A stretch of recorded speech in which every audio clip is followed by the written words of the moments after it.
Bonjour à tous. J'étudie l'astrologie depuis 15 ans et j'avais envie de faire une petite vidéo pour partager avec ceux qui ne connaissent pas du tout cette science et expliquer un petit peu ce que c'est et d'où ça vient. Donc l'astrologie c'est une science, tout comme l'astronomie qui étudie les planètes. L'astrologie, elle, étudie les influences des planètes sur la Terre et ses habitants. Depuis 1666, elle est exclue du monde scientifique, donc elle n'est plus considérée comme une science, puisque le monde scientifique n'accepte comme crédible que ce qui peut se mesurer, se peser ou se cataloguer. Pourtant, l'astrologie a toujours accompagné nos ancêtres. C'était un cadre de référence dans la vie quotidienne. Par contre, la reconnaissance de l'astrologie n'a pas toujours été facile. Certains pouvoirs en place ont souvent tenté de la discréditer, de la limiter, notamment l'Église chrétienne, qui était une religion d'État et qui affirmait que l'astrologie abolissait le pouvoir de la volonté divine. Ce qui est vrai, puisque l'astrologie attribue l'entière responsabilité de sa vie à l'être humain, sous l'influence des planètes, et retire du même coup tout pouvoir à Dieu. Alors au quotidien, l'astrologie, ça sert à quoi? En fait, elle nous fournit une mine d'informations sur la Terre, avec l'astrologie mondiale et l'astrométéorologie, mais aussi sur l'homme, avec l'astrologie médicale ou l'astrologie individuelle. En ce qui me concerne, j'ai choisi l'astrologie individuelle, qui aide à mieux se connaître, d'aborder la vie en toute conscience et être acteur de son existence. Par exemple, si vous êtes passager d'un véhicule, vous subissez parfois violemment un coup de volant, un nid de poule, alors qu'en étant conducteur, vous voyez les choses arriver en amont. Vous pouvez les anticiper vos réactions. Ça vous permet de passer l'obstacle plus sereinement. Pour l'astrologie, c'est pareil. Si vous savez que vous allez traverser une période difficile ou rencontrer un obstacle, ça ne va pas l'éviter, mais ça permet d'évaluer, d'anticiper et de vivre la situation en toute compréhension, donc en diminuant les effets de surprise. Mais l'astrologie, ça vient d'où? Les origines de l'astrologie remontent à la nuit des temps, dès que l'homme a commencé à lever le nez en l'air et contempler les étoiles. Quand les hommes ont commencé à s'intéresser aux étoiles, ils se sont aperçus que les planètes n'étaient pas fixes dans le ciel et qu'elles suivaient des cheminements réguliers en rapport avec les saisons. C'est la naissance du temps cyclique, sur lequel se base l'astrologie. On ne peut pas dater son origine. Au plus loin que l'on remonte dans le temps, l'astrologie est déjà présente. Quelle que soit l'époque, la culture, le pays, la religion. On retrouve des prémices d'astrologie chez les Sumériens, les Égyptiens, en Grèce antique, en Inde, mais aussi chez les catholiques, les juifs, les musulmans. Après l'avoir interdite, l'Église a limité son usage à la navigation, aux cultures, à l'élevage et à la médecine. Elle refusait que l'astrologie soit appliquée à l'individu.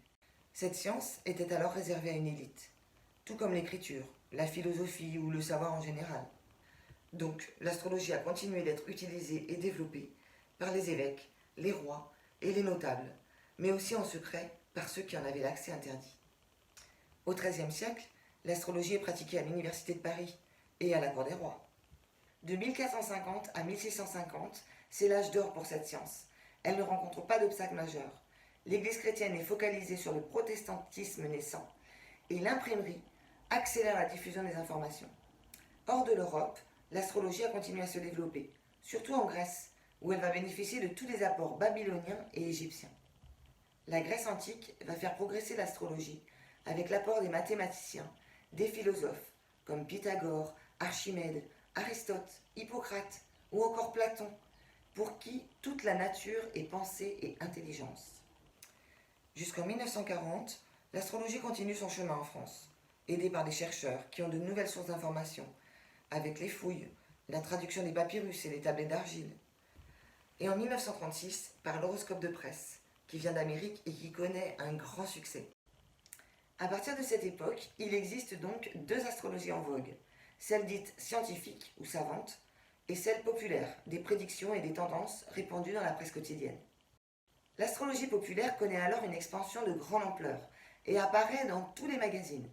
En France, en 1968, apparaît le programme d'ordinateur Astroflash sur les Champs-Élysées, et 2 ans plus tard, Madame Soleil qui arrive sur Europe 1. Aujourd'hui en France, l'astrologie n'est plus interdite, mais elle n'est pas reconnue. Et du coup, la censure se fait par la masse. Il est tout à fait légal d'ouvrir un cabinet d'astrologie, mais cette activité n'est pas reconnue. Il n'existe aucune législation, aucun contrôle. Le revers de cette soi-disant liberté est que les gens sont perdus par la masse des pratiquants qui se sont installés, les livres qui sont publiés, les informations relayées par Internet. Alors, ça fonctionne comment? L'astrologie consiste à réaliser et à interpréter des cartes du ciel comme celle-ci. Il faut savoir que dans le dictionnaire, la définition de l'astrologie a évolué. Nous sommes passés de art chimérique prétendant prédire l'avenir par l'inspection des astres à aujourd'hui, art de déterminer le caractère et de prévoir le destin des hommes par l'étude des influences astrales. Ce qui correspond davantage à la signification grecque. En effet, le mot astrologie vient du grec astron qui veut dire étoile et logos qui veut dire langage, verbe. Étymologiquement, on peut donc dire que astrologie signifie langage des astres. Les premiers astrologues, qui étaient des pasteurs, des mathématiciens, des philosophes, des astronomes, ont observé et constaté une certaine constante de comportement et de destin en rapport avec l'influence planétaire que les individus avaient reçue à leur naissance. Dans un même village, par exemple, ils ont suivi des enfants nés le même jour et observé leurs ressemblances et leurs différences. C'est ce constat millénaire qui a donné naissance à l'astrologie. D'année en année, de découverte en découverte, la base de données s'est précisée, elle s'est étoffée, et c'est grâce à sa transmission que les astrologues peuvent travailler aujourd'hui. Pour mieux comprendre, parlons un petit peu de la Lune. Il est admis, même intégré par tous, qu'elle a des influences sur la Terre et ses habitants. On connaît ses influences sur la nature. Tout le monde sait qu'elle gère les marées, qu'elle influence les cultures. Et dans toutes les librairies, on peut se procurer un agenda lunaire pour aider le jardinier à semer, planter, récolter de façon plus efficace. On sait également qu'elle influence l'être humain. La pleine lune déclenche les accouchements. Elle irrite les gens nerveux. Elle perturbe le sommeil. Elle gère la pousse des cheveux, de nos poils, de nos ongles. L'influence de la lune sur l'être humain est établie et reconnue de tous, que ce soit sur le plan physique ou psychologique, inconsciemment ou de façon très subtile. Eh bien, pour toutes les planètes, ça fonctionne de la même façon. Chaque planète a une énergie propre et elle influence l'homme par cette énergie. L'astrologie ne nécessite pas de dons particuliers, comme la médiumnité, le soin par magnétisme ou la voyance par exemple. Elle demande des qualités d'analyse, de synthèse, la connaissance du symbolisme et d'avoir étudié les bases de l'astrologie évidemment. Le travail se compose d'une partie concrète, avec la réalisation de la carte du ciel que nous avons vue tout à l'heure, et d'une partie d'interprétation, qui correspond à la lecture de cette carte du ciel. Il existe différents courants astrologiques. Tout comme en psychologie, on trouve des freudiens ou des adeptes de Jung. En astrologie, on trouve l'astrologie traditionnelle, holistique, humaniste ou karmique.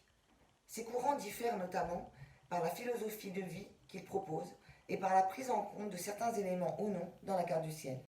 En ce qui me concerne, je pratique l'astrologie karmique, qui met l'accent sur la connaissance psychologique de soi et le libre arbitre des individus. Pour revenir plus concrètement au fonctionnement de l'astrologie, on peut dire que ça fonctionne comme une traduction du langage des planètes. On décode un schéma basé sur des symboles, comme un énorme rébus. On va décoder tous les éléments de la carte du ciel. Les planètes en signes, les planètes en maisons, les maisons en signes, les aspects entre les planètes, les répartitions planétaires, tout a une signification. Chaque élément est intimement lié aux autres et n'a de sens que par rapport au tout qu'est la carte du ciel. Pour commencer, on dresse une carte du ciel à partir du zodiaque intellectuel. Il existe concrètement le zodiaque naturel, qui est composé de constellations ou groupes d'étoiles. Le zodiaque intellectuel, c'est une carte qui correspond à une division du ciel élaborée par les premiers astrologues. Il se compose de 12 signes. Le point vernal est le point de l'écliptique, là où le soleil se trouve à l'équinoxe de printemps. Ce point nous indique le premier degré du premier signe qui est le bélier.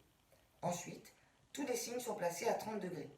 Donc, on commence par tracer le zodiaque en plaçant les signes tous les 30 degrés.